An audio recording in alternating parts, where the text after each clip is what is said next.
On my way to Lime Rock for a half track day with Max BMW. So this is my third time going to Lime Rock and my third Max BMW event. This is my second time on my S1000RR. I went once before and took it pretty easy just because it was my first time on a leader bike on that track. And this time around, my objectives were to work on two things. Number one was holding wide open throttle in more places than I did last time, or in general, which I really didn't do before. And number two was body position. For those of you that don't know, Lime Rock is essentially a right turn track only, and right turns happen to be my weaker side. So I thought this was a perfect time for me to work on my body position. Those were the goals I set out for myself for this track day. And then one of the secondary goals would have been to reduce my lap time from a 106, which is pretty slow around Lime Rock, by at least 2 to 3 seconds. I was hoping to see a 102 or a 101 based on my lap times just from watching the GoPro footage. I was doing on average a 104, but I had a few 103s as well. So I feel like I accomplished that as well. And then, as you've probably seen in the title of this video, I also managed to crash for the second time at Lime Rock, and I did a pretty big number to the bike. So yeah, wasn't great, but here's some of my laps, body position, and the crash. I want to preface this by saying all the laps I'm going to show you are my 103s, and I want to briefly discuss the structure of the Max BMW track days. It's not like a normal track day event at Max BMW. There are no groups. There are no sessions. It's just open lapping with open passing, and you come in when you're tired. Generally, they recommend every 10 to 20 minutes, like a normal track day. And there's also a variety of skill levels and bikes out on the track. So this is a 103 lap where I overlaid my body position camera with my cockpit camera. These are actually two different laps, but because the track is so small and I try to be relatively consistent, they synchronize okay, just so you can get an idea of what my body was doing while also seeing what I was seeing from the cockpit.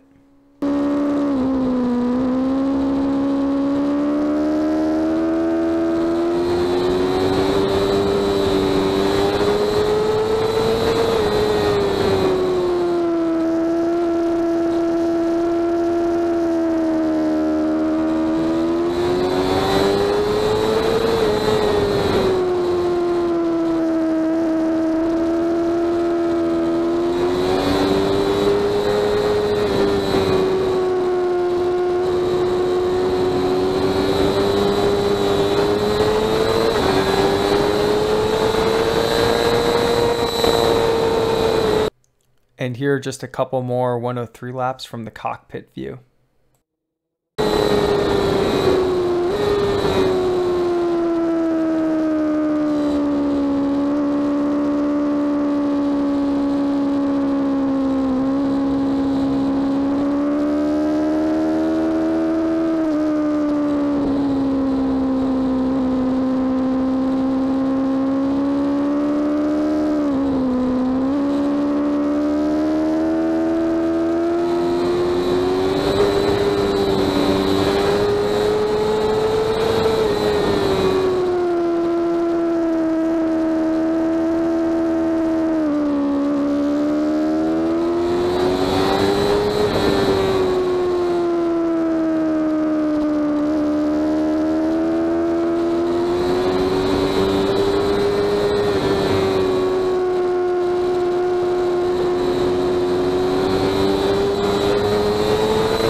And here are some laps of me following around another S1000RR, a 2020 or newer.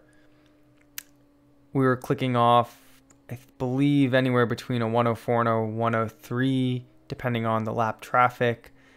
He was a little bit faster than I was in some places, and I was a little bit faster than he was in other places, so it all evened out because the track is so short.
I'll mention here that part of the Max BMW track day was that there's open passing inside and outside, just based on your comfort and experience level.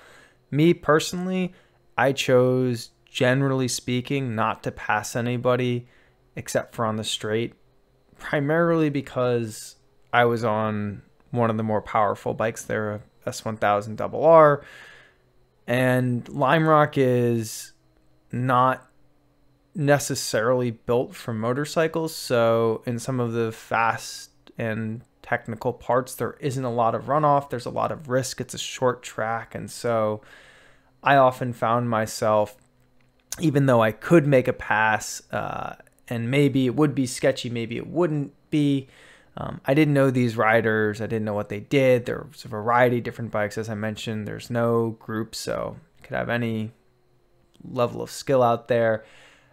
I generally just reserved passing for the straight as a personal matter of risk mitigation on the track day.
At this point, I felt like I wasn't being smooth, I was missing apexes, and so I decided to pit out. So on my next session out was when I crashed. Just for some brief background, it was on my first quote-unquote hot lap, or my second lap around Lime Rock. I took one warm-up lap and then started to push a little bit more on the second lap, and from the video, you'll see what happens, and I'll kind of go over what I thought as well.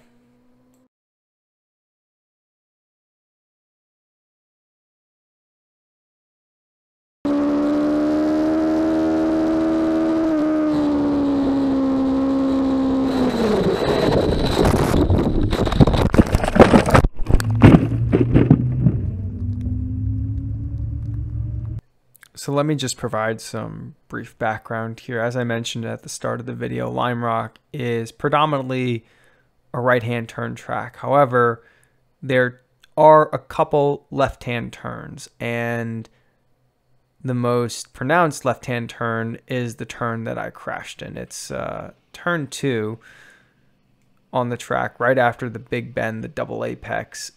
The track cuts pretty quickly over to the left, then back to the right. There's a really small left in that chicane area, and then it's all rights until you're back on the straight.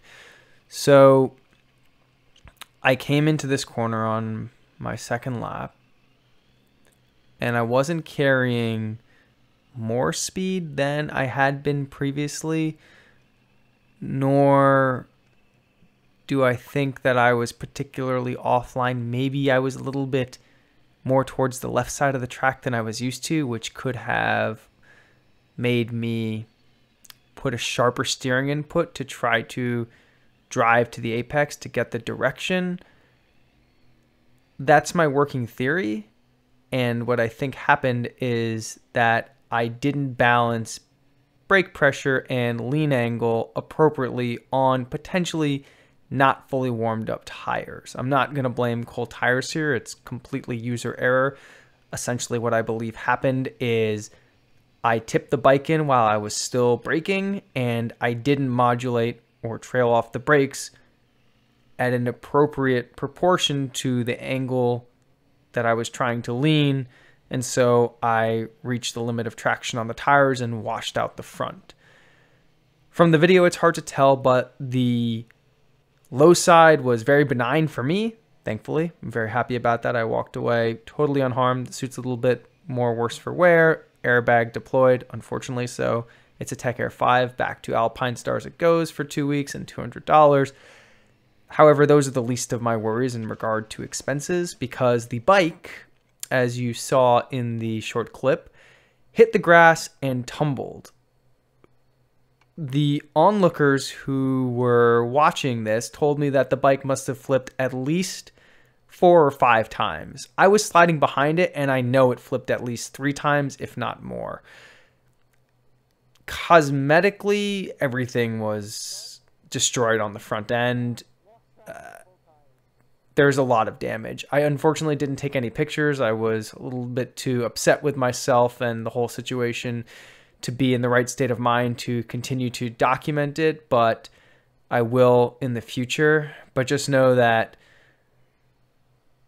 there doesn't appear to be, at this time, engine or frame damage, but pretty much everything else except for the exhaust and the foot controls and the forks took a pretty big beating. Thankfully, this bike was in full track fairings, so I didn't have OEM front assembly, headlights, fairings on there, although I did have the OEM dash, which was completely destroyed. So the next part of my journey is really going to be deciding what I want to do with this bike. For those of you that don't know, this is my street bike, and I took it to the Max BMW track day event because Max BMW only allows BMWs on the track. That makes sense. That's reasonable. I've ridden this bike on track before a few times. Haven't really ever tried to push myself. I didn't feel like I was really pushing myself all that much here. I was really just experimenting with, as I mentioned at the start of the video, wide open throttle and body position. But unfortunately, my ambition outweighed my skill, and now I have a rather precarious financial situation in regard to putting this bike back together, because I don't want it to be a track bike. I really want it to be a street bike, and putting OEM parts back on it and so forth is going to be extraordinarily expensive. However, this bike holds a lot of sentimental value to me, so I think that that's coming in the future, but to be determined. So anyway, let's just take a quick look at a side-by-side of a time when I was at the same speed, turning angle and so forth, and I made the turn versus when I crashed, just to see if there's anything observable from that perspective, or if my initial thoughts about why this crash happened, essentially braking too deep into the turn and not trail braking appropriately, was the reason for my unscheduled dismount.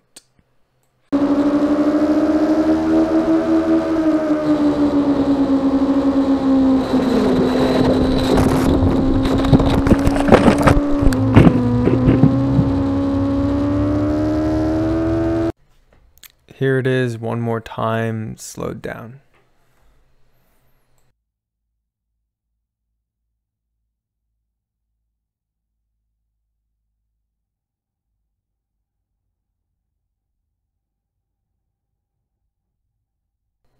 So there you have it. Of the 3 times I've been to Lime Rock, I've crashed twice, both causing pretty substantial damage to my motorcycle. Thankfully this time not substantial damage to myself. I still have a few more track events scheduled for this year, for which I was always planning to and will be taking my dedicated track bike, a 2022 KTM RC390. However, at the same time, I'm assessing my mental state and general confidence. I've heard that after crashes you get faster, but they need to be learning experiences. And I know that all of my crashes were due to technical incompetence on my end. I like to believe that I know what happened and why, but it's hard to know for sure, and that uncertainty detracts from the learning experience. I'm hoping that this is the last crash I'll have this year, and also just for a while in general. But at the same time, I do want to push myself to learn and become a better rider, and it's difficult to creep up on that limit. I think oftentimes I'm well below it or jumping too far above it. My plan and expectations for next year are to start it out similar to how I started this year, which is first going to school. I did the 2-day Yamaha Championship riding school this year, and next year I plan on doing a 2-day Champ grad school to get more pointed coaching, as well as a little bit more targeted feedback on what I can do to improve in various aspects of my riding. And you know, like any other rider, there's a lot, and there's probably very basic things as well. I say probably, there's definitely very basic things as well. I like the sport. It's super technical, it's easy to get into, it's almost impossible to master. You can do it for a long time. Ideally, you don't want to be at a point where you're destroying your motorcycles or harming yourself. It's about risk management and balancing. Thankfully, in this situation, I was perfectly fine, perfectly healthy. I'm super grateful for that. Obviously, I would have preferred not to have destroyed my beloved 2016 S1000RR, but at the end of the day, it was a tool and it can be replaced and repaired, so that'll just be another journey for me. And thankfully, we're coming up on the winter here in the Northeast, so I won't be doing much riding. I won't be doing much spending outside of putting this bike back together. So I guess the silver lining here is I could look at it as a project to undertake once I understand all the parts that need to be completed, to give myself some experience of working on a bike. But yeah, that's all for now. Thanks for watching.